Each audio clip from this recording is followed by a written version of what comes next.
கர்த்தர் பெரியவர் என்றும் நம்முடைய ஆண்டவர் எல்லா தேவர்களுக்கும் மேலானவர் என்றும் நான் அறிவேன். சங்கீதம் 135:5.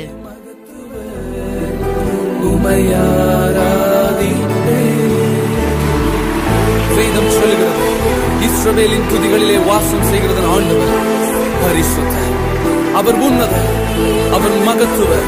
அவருக்கு ஆரம்பம் இல்லை, அவருக்கு முடிவும் இல்லை. அவரை யாரும் புரிந்து கொண்டதில்லை, அவரை யாரும் அறிந்து கொண்டதில்லை. ஓ ஹalleluya, yes my master.